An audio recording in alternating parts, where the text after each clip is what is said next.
Today is Monday, August 17th. It's the first full week back at school, Miss Belair. I know. It is going to be hard. It's going to be long. I know these last 3 days were probably pretty long. But I hope each and every one of you celebrated over the weekend for what an amazing job you did. So, all right, let's get started. Okay, we're first going to start with our daily focus. And today we want to remind you guys about Zoom.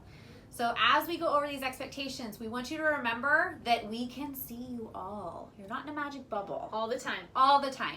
So you need to make sure that you're acting appropriately because we want you to act as though you were in the classroom. So here's some tips and tricks about how you can accomplish that. All right. First, I know it's hard getting back in the routine of school, but you have to make sure you stay awake and you're not sleeping. And I know that some of us might laugh like, oh, how could we fall asleep? But when you're at home and you're in your environment, it can probably be pretty easy to fall asleep.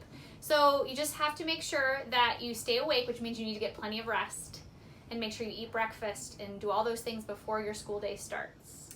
We know you are surrounded by all the things you love, like maybe your favorite stuffed animal or your favorite pet, and you want to share that and show that, but you have to make sure that it's an appropriate time to do that. So ask your teacher or wait until maybe it's a show and tell opportunity. Otherwise, try to keep that stuff off to the side so that you can focus on your learning. Yeah, it can be pretty distracting. Again, you have to understand that not just your teacher sees you, but all of your classmates see you. And if you pop your stuffed animal up in the middle of the lesson, everyone's going to look at you with your item or your picture or whatever you have. So you need to keep all of your personal items away from your learning space.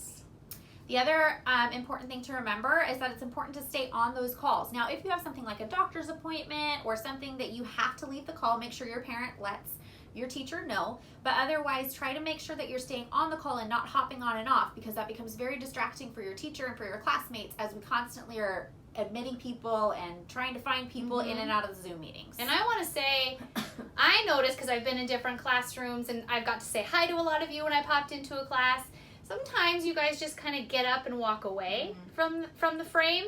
And I want you to think about what your teacher would expect from you if you were sitting in the classroom.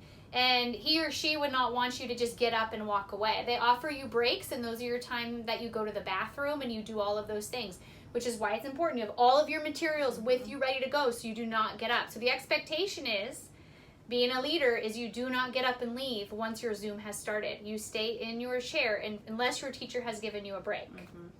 The next thing that we want you to remember, again, we know there's a lot of distractions at home, but try to make sure that you're in a quiet area where you're not going to be interrupted by other people. Maybe you have a younger brother or sister, or maybe you have a cousin that lives with you, or a parent that came to ask you a question. You need to be in your quiet space so that you can focus and not get interrupted by other people that may be at your household at the same time. That way you can just be eye on the prize. Yeah. And appropriate clothing again. You are on video and you are attending school, even though it's very different. You need to be dressing exactly like you would be going to school. So it needs to be appropriate. And it may seem like a silly one, Miss Belair, but I don't think anybody wants to see us in our footsie pajamas, right? No.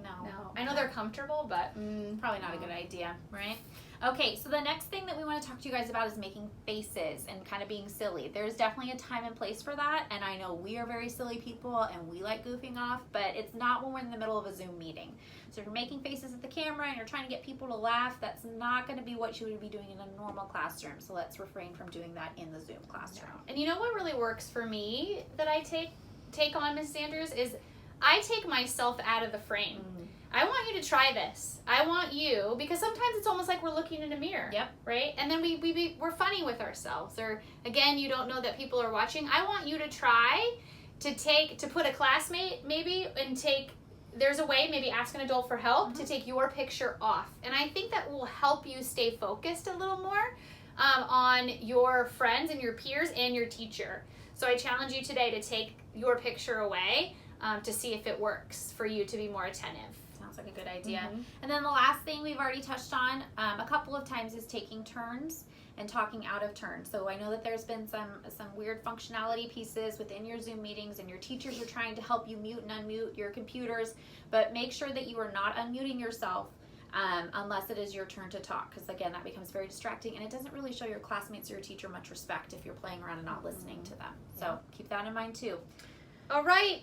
there's no birthdays today. Oh, I was so ready. I had my explosion hands ready to I go. know. I've been warming them up all weekend. Yep, no birthdays today, but a lot more birthdays to come. A lot more birthdays to come in the week. So no birthday explosion. Get those hands ready for I'm ready. tomorrow. They're ready. Oh, okay. So normally on Monday mornings, Miss Belair and I would be meeting you out on the blacktop, and we'd be talking to you on this morning message. And then at the very end, we would be saying our Pledge of Allegiance. But we're here. Yeah.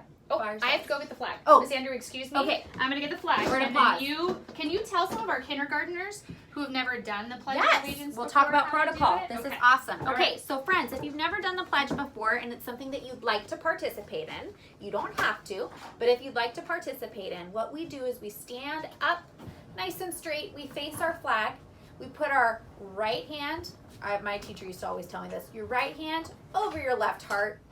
I don't know why they said that.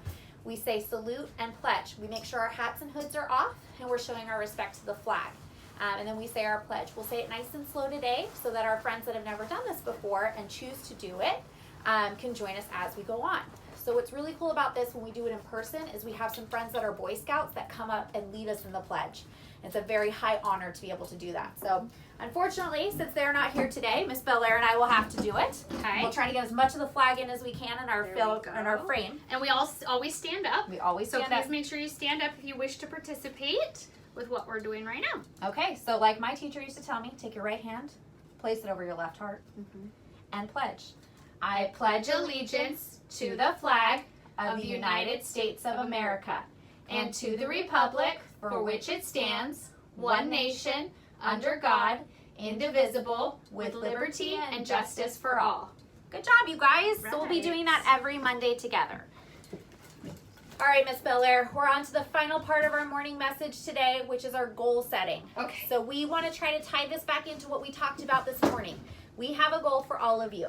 How are you going to be distraction free today?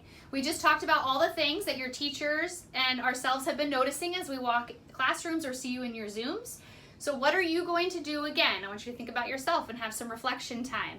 What are you going to do to be distraction free? All right. That sounds great. Well, that's your Monday morning message today, friends. We're starting off a long week, but we know you can do it. See you tomorrow. We need our coyote howl. Oh my gosh, I forgot the coyote howl. All right, on the count of 3. 1, 2, 3.